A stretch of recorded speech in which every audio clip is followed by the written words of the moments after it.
Ala tātou whasoa I le whionga pa ia le tua I le nei fo I tai au.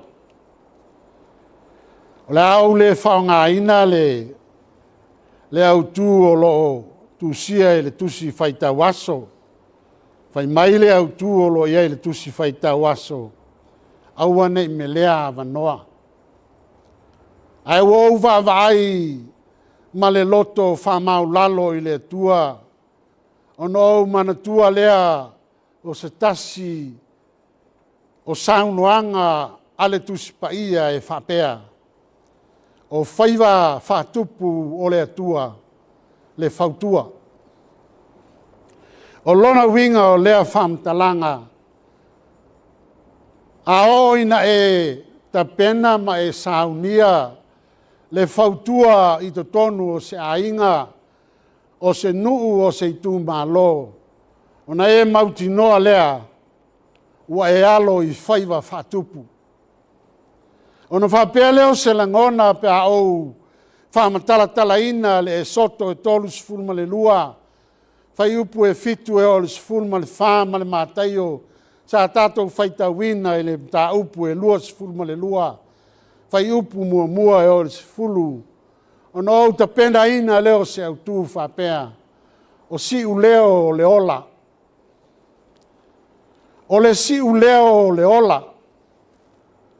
So se whainga tālawa e tupu I tonu a inga, ai mai se o le vā o ta māma whanau.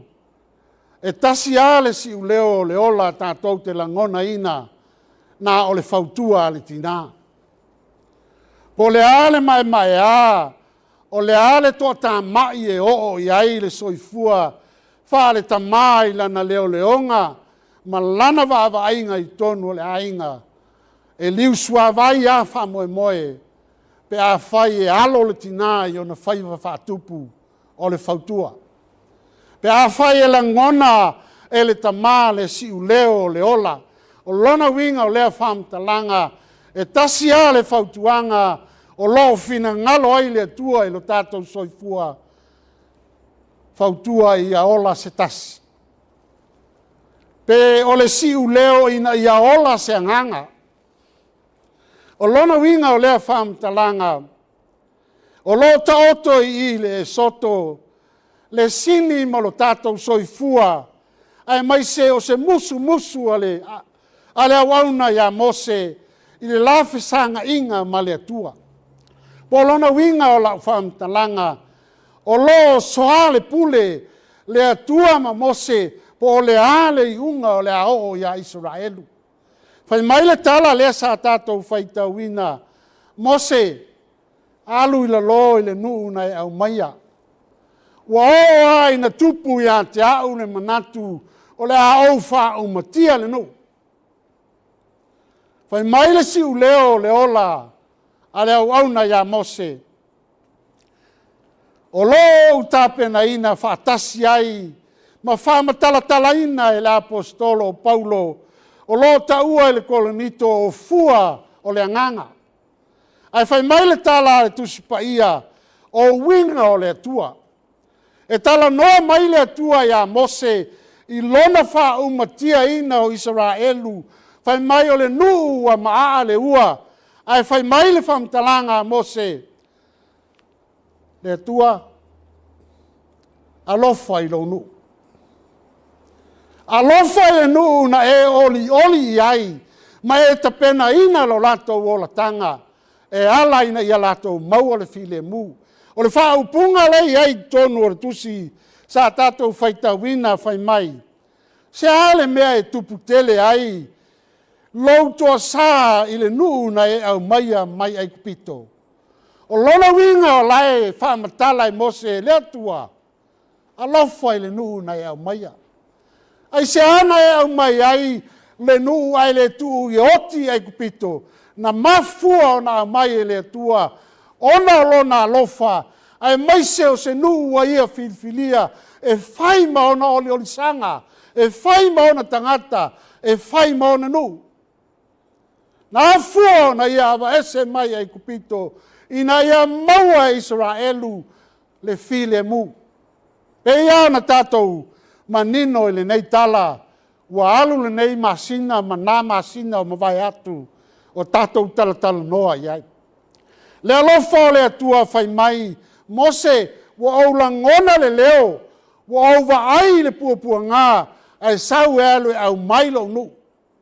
Fai mai leo le tala lea ua toʻatamaʻi le atua. Fai mai lana tala Mose ua o'o aina o'o mai iā te a'u le fa'aumatiaina o le nuu. E pea ona ou talanoa fai mai Mose se a le mea ua tupu ai, tupu tele ai lou toʻasā i lou nuu. Le atua o lou nuu. Le atua e o ou tagata na e fili ina, na e fili lou alofa, na fai ma aulo i lou finagalo, ma sou whamoemoe, o le ala nana ava ese mai ai le polonga, ai ina ia latou maua le file mu. Lai whamatala e peo nau whai atu, whai mai le apostolo le kalesio kolonito, o fua o le anganga, a o a mio nā le atua. Whai mai a lofa, oli file mu, o no sai sila alofa, po le mata alofa, anga le lei wha maoni, anga malu le ngao ia. Tala lea le apostolo Paulo, ile kalesia i kaltia. A leu wha matala i Mose, o sana ia lea valo anga le tuspa ia, ai tau nuu i le whenga inga fau, wha matala ma wha malama ai le apostolo Paulo. Peo nau whai atu, e tō tā mai le tua e whai mai Mose, i ova o au lo o tuwae, alofa i lou nuu. Whai mai lea le whaamtalanga e peo nou whaatuina i se au tu o le siu leo le ola. Le siu leo le au auna e a fua i le tangata e lata i le tua. Pe ano whai atu le amatanga na o le tina lava e mawhai o na siu lona leo pe au lona leo mo se o la tanga o le whanau ma le ainga i le tamā a wā o ia e lata iai. O na whaiva nā whātupu. Mai leo le isi whaamtalanga a Mose le atua. Whape whea pe a whai mai e kupito. Se ale mea e tautala ai e kupito na ia. Na e ave na ai lātou ia mā laia ma whasi o tia i le maunga ma e wha uma i lātou i whungai le ele. Mose, oi, whai mai Mose le atua e o le aso fina ngalo, ai whesilingia lo fina ngalo e ai kupito. O le amanatu ai kupito o le fina ngalo lea, o oe le atua na e awa ese mai Israelu, ina ia whasiotia i le maunga, ma whano i le ala. O le isi upu nae, e taoto ai nā whai mai, e wha umatia le whongai le ele. O lona winga, ua manao le atua, e titina le suafa Israelu, i lunga o le whongai lele. Mai leo le tala a Mose, le atua, manatu ia Israel. Le ngangana lea whai mai, wa ai le atua lau finangalo, i upuia e nuese. Wa ai lau tala le lei le atua, nei whai ei le nuu, pe whai ei le lalolangi. Mai leo le tala e peo nau whai atu. Se ale mea e tau tala i e kupito. A lofa matala i nā e peo nou whai atu. I le amatanga a lofa oli file mu. Le tua le nuu na e na nau iai. Ai whaalongo mai nu ese po ai kupito wa e whasiotia i le ala. A e alofa le tua li liu lau to wha. Whai mai le whamtalanga i le whai upu e tolu.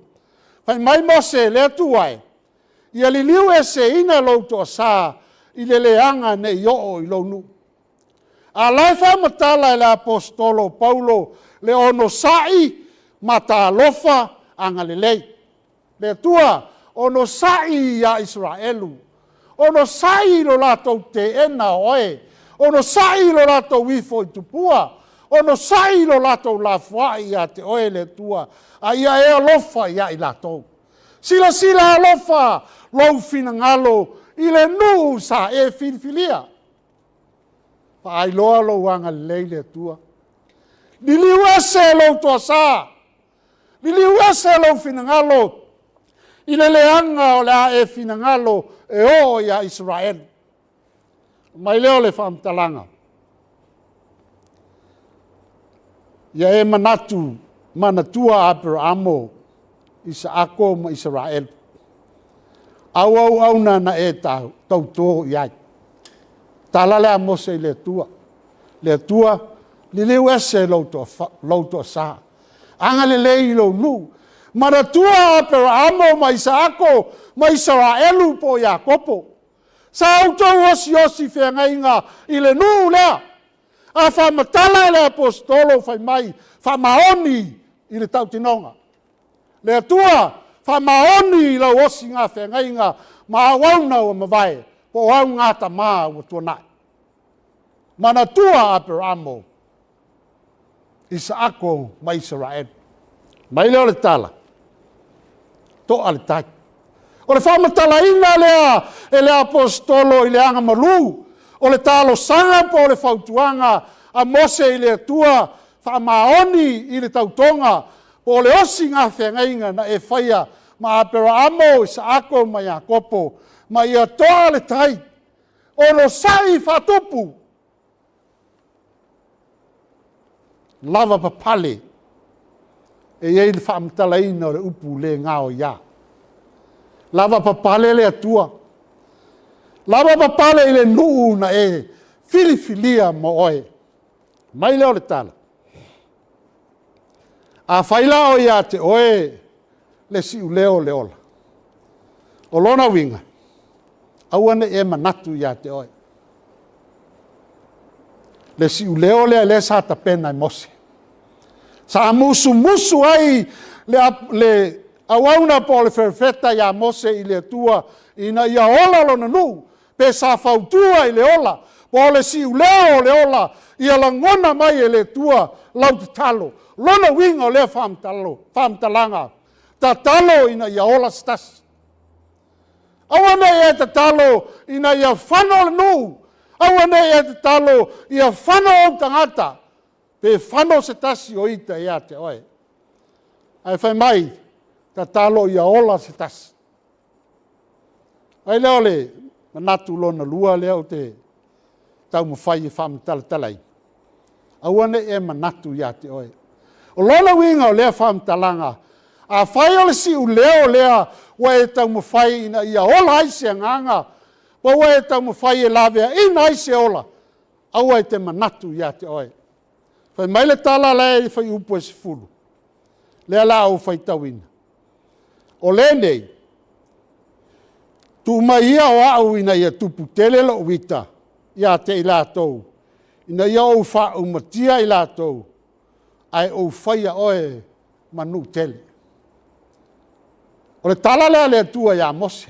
Mose, tu mai la no se i o wha umatia ai o te whaia oe manu tele. O lona winga, ua manao lea tua ina ia wha umatia Israelu ai whai Mose manu tele. O le folfolanga sa tau i Abrahamo. O te whaia oe manu tele. Whai mai leo le tala leo sa au whai atu. Awane e manatu ia te oe. Awane i sili ia te oe. Se whamanuianga wa ofo atu e se tasi ia te oe.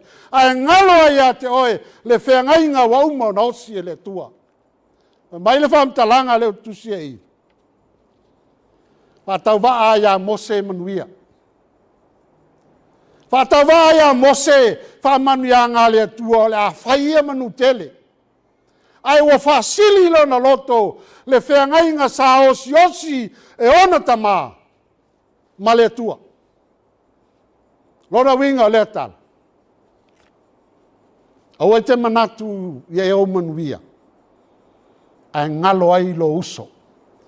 Awane e manatu i whamanuianga o le a e maua. Ai oti ai lo ainga, oti ai lo nuu, oti ai lo atunu. Ai sea, o na wa e talia ina whamanuianga. Whai maile tala Mose, pe on tātou whai tau atu. Se ale mea ua tupu tele ai lo to sa. E whai mai le atua I whamanianga ia Mose, e whai mai Mose le atua, se ale mea tupu tele ai louto sa, lou nuu. O lou nuu na e au maia, mai ai kupito. O lona winga o lea whamtalanga, fina ngalo Mose, aua nei whalua ina, se whamanuianga I lona ola, a ia ola Israel. O lo tātou soifuanga lea e fina ngalo ai le tua mo I tātou. Ia tātou tau mawhai, ina ia ola se nganga ia te oe. Ai awane o tātou manatu, I o tātou manuia, ai whano ai le lautele o lo tātou soifua. Po tātou a inga po nuu, a ia ola, a ua lava ia manuia, wa avatu e le tua ia te oe. Tasil nā whawhita auli o lo tupu nei, I lo tātou soifuanga nei. A o ina tātou wāwai atu I whamanuianga, o na ngalo lea ia te I tātou a tātou whanau. O na ngalo lea te I tātou o tātou ainga, ai tātou o e tuli whamanuianga, ai whano ai le lautele o tātou soifua. Whai mai tala Mose, whaasili au ngā tamā. Whaasili au ngā tamā sa osi whengainga male atua I a te oe. Ai aua nei e whaasili I a te oe. Aua nei e manatu I lou tamā a inga, ai whano ai lou a inga ma uso po lou nu. Whai mai le manatu lona tolu leo te tusiei. Tātou te mawhau whaatasi ai. O uia langona, o lau lea whaasoa I lo tātou wola. Ai aua nei punitia ai lau sila, ma lau wāwai le tusipa ia, a wae malama lama I tātou uma I lea fionga I lea tua. E tofu foi I tātou ma manatu, ma finangalo. Whai mai le manatu muri. Lea sa tātou whaitauina le mātai o I le whengai ngā fōu. Ai leo te whaupuina whapea, ta lia le wala aku. O te langona o I e whaumai ai le whamtalanga, awane e mele manuia, pe awane e mele amanoa, e whaatolu ana whai le wala au, ale matai e ona le tausamanga. Whai mai le tala, o e wala au e u tala ina. E foi mai to e fai mai le tala ale matai to e wala wina tau ia I la tou o le tau mawhatanga ua uma ona tapena te manao e fai loa ia te oe o le tau mawhatanga ale ta mai mamoe ua uma ona tapena mo oe mau ai pau ale mea lai fina ngalo ai ni matai ta lia le wala au lona winga sa o ta ua el vai aso te nei, au e te la foai ke riso.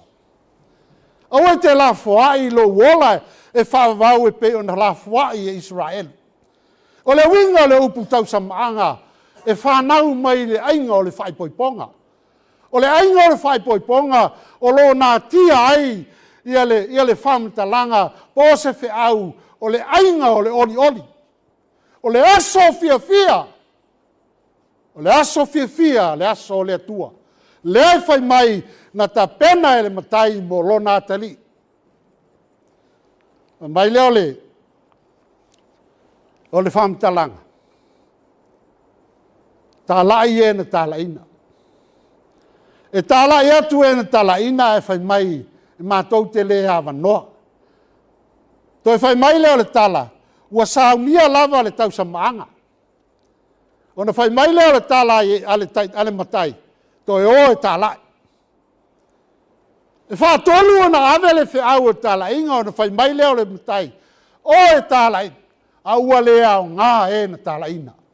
O i nāla e ta oto ai le whamatalanga I le malo le atua ua whaaleo ngā ina Israelu. Fai mai le tala ale Filipi ua o lauta sā, po le toa sā, po le whaingatao Israelu, nā fuai o na afe le tala le inu ese.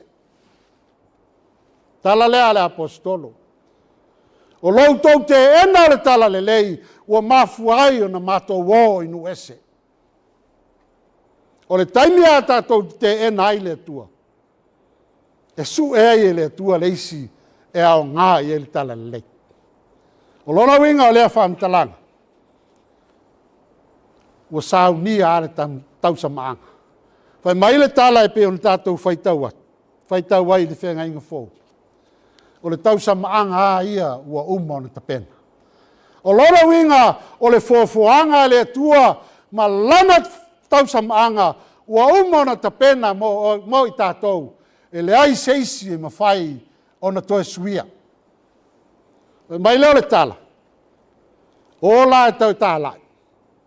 A ua lea o ngā e na tāla ina. Pe o nau whai atu ua lea o ngā ai utaia. A ua tālai so o stangata. Le awa noa wa mai e le atua, wa awa noa monu ese. Awa noa mo se tasi na te talia ina le wala au. Mai le whamtalanga le tusi ngā luenga whai upa suma le tolu whai upa eiva. Tā upa suma le tolu whai upa eiva. O le te o tangata i utaia. Na li liu ai le tāla inga inu ese. O le whai upa e whasuma le ono whai mai. A ua o tau te mai. Ma ua tau lea o ngā ina ai. E o tau i le ola e whawavau. O le mea lea ma te li liu atu ai tangata o inu ese. La e whamatala i le whenga inga fōu lea. Le whaalea o ngā ina e tangata i utaia. O lo lato wama noa i le ola e whaavavau. Ai whai mai ua ave inu ese. Le au na tātou tali tonu mau iloa. Whai mai la apostolo Paulo e leto i aise i utaia. Leto i aise nu ese le malo le langi. O le tala noa le mātaio i le malo le langi. Pe o nou tā ua i le vai asom tēnei. O le malo le langi o e watalia Jesu Keriso e whai mali i me whaola. O le malo le atua e whasino ia Israelu sa la fili e le atua e whai maona nu. Tai ao le nei. Ta lia le wala au. Whai mai le tala le wheringa fōu le sa tātou whaitauina. E tusa le malo le langi ma le tasi tupu na whaia le tausa maanga mo lona tali. Tausa maanga ua umona te pena mo i tātou. Masani no au tā ua ia ula aunga o le tausa maanga o ta pena i le vani mo nimo. O le tau mawhatanga o le tali suanga le tamai mamoe whaatasi malana au pa ia. Pea o ina si tia atu lana au keusiano. Ma mafuta i le vani mo nimo i le tali suanga lea. Po le tausa maanga le tamai mamoe. Ua ta pena i le atua. E ala, e mai le tala ale matai wa uma ona ta pena manu fasi. O manu pepeti ma povi wa uma ona fasi. O le whaatusa o le maliu o Jesu Keriso. Wa uma ona maliu Jesu Keriso e ta pena ina le tausa maanga mo oe maa. Lo nuu ma lo a inga tato e kalesia. Ta lia le wala au. La ngona le si uleo le ola. Aua e te manatu ia te oe. Aua ne e manatu na o oe. A ia ola se nganga i lau moni mau. Ta lia le wala au mai e Jesu. Le awa noa mo i tātou uma. Awa noa so se tasi peo na tātou pese. E iai le awa noa i le satauro. Tele tangata e o mai. Ai awa noa mo oe. O le fesili. Wheale nai te iai. O wheale nai te iai Malaefatu. A lai ta oto o le ama noa. Ua umana ta pena Jesu Keriso mo oe. O le satauro. Ta lia Jesu Keriso e whai mali i ma whaola. I lousa i fua ma so ola. Paulea o le. O lo tātou sauwha ngā i lona mālo e whaavavau. Paulea o le ala e peon whai mai Jesu. O au le ala ma le upumoni. Ma le ola. Whaamanuia le atua i lau whaafonga. Ia iai le nafsosoani ma lona anga le lei mo oe mai tātou uma. Amen.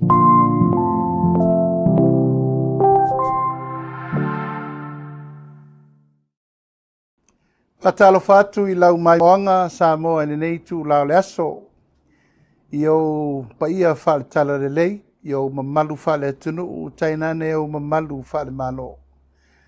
A le nei whaamanuianga he whaasingo tonu lava I le nei whaalapuputonga po le nei company fau ua whaatuina e tau o le Alia Tours. Ona ua iai le whaamoemoe lātou te tāpenaina tulanga uma mo whaamoemoenga o tangata mai moa. Ma tangata fia whātā whao de lalolangi atoa. Ai meise ai e whito I tonu la lātou o nanga I le nuupa ia I Usalema po Israelu. Verne ia vano tāua mo le tuaimo mo ngā lofa a unei, la audia le mali atoa, le uatea po la tai fosi, o le ministao whaatoanga ma whai ngā whaiva e mo moli atuai whaamanuianga I la o tau tau mo whainga. O Yerusalema po le nuupa ia o Israelu, o le nuu o le atua mao I e tau nuu ma I ai tuli ingo le lalolangi I le tala whasolopito. Ma o te matua I o lango ina la o tau tau mo whainga. Ina ia manuia ma maua I lato uma o eo la malanga siasi ma malanga mai moa I le nuupa ia. Wha matalanga uma ma mai moanga ese o lo tusia uma I le tusi pa ia. E wha mautu ina ai lo tātou telitonunga, ai maise lo tātou whātua I le tau langa ma le whaolatanga na saunia e Yesu Keriso mo tātou. Le auto sila umai vaenga ese o le nuupa ia Yerusalema. E pei ona o moli mawina ina ua o wa siasi fo iai I le tausanga ta si vaiva ma le tausanga luafe.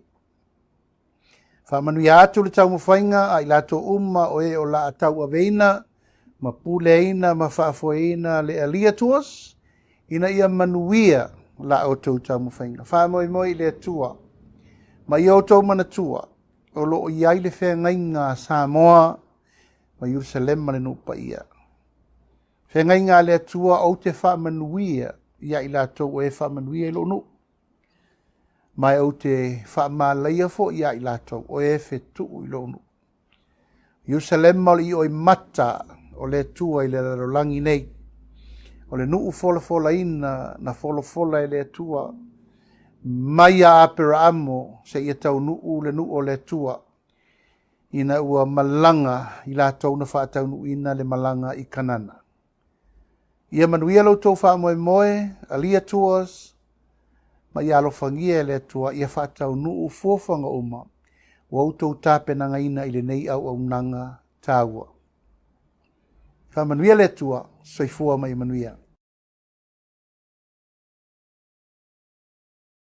Greetings and talofa to you all, our distinguished guests, ladies and gentlemen. I wish to convey my sincerely appreciation and my blessing to the Alia Tours for such a great initiative to start this tour company to accommodate all the people that wish to visit the Holy Land of Jerusalem in Israel. Jerusalem in Israel is the land of God on earth. That is where all the history is written and all the history will revive in future when Jesus, our Savior, will come back. I wish to congratulate the Alia Tours and the people involved, the management, the administrators, and wish you the very best for all the plans and preparation that will guide and look after each and everyone that will wish to travel to Jerusalem. I have been witnesses myself in 1999 and 2000 year when I visit Jerusalem. It's unbelievable. It's heaven on earth where all the sites, the scriptures that is written in the Bible and the history and the present and the future, this is the land of promise that God has been offering to us. And it brings back all the strengthening of our hearts and our soul and our faith in Christian in this world where we're living in. I wish you the very best, Alia Tours, and my only advice is to trust the Lord with all the plans that we are just about to deliver for all the people that we wish to travel to the Holy Land. God bless you all. If I'm in we let to move from God bless. To all our friends in New Zealand, Australia, and the islands, I have good news for you.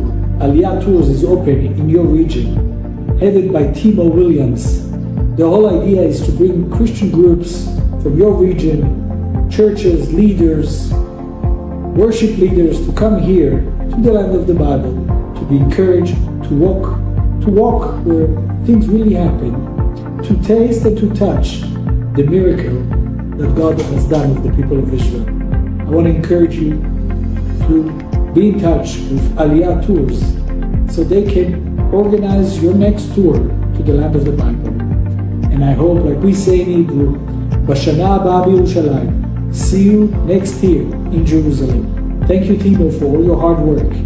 To you guys, let us come up to the house of the Lord in Jerusalem. Shalom to the beautiful people of Samoa. My name is David 𝗚𝗚𝗏𝗏𝗏𝗏𝗏𝗏, and I'm a tour guide here in Israel. I'm in the Valley of Jezreel right now on Mount Carmel. And it's been a pleasure working several times already with Brother Timo. And I look forward to work again with him and the beautiful groups that he brings. Really nice people that are a blessing to us, to this country. And I have a wonderful time going through the country and sharing and learning about all the different important things that happened over here and being part of the amazing groups that he organizes. So I just want to bless Timo and send him my regards, and to tell everybody that is considering coming to the Holy Land, to tell you that Timo is really the best option. All the best.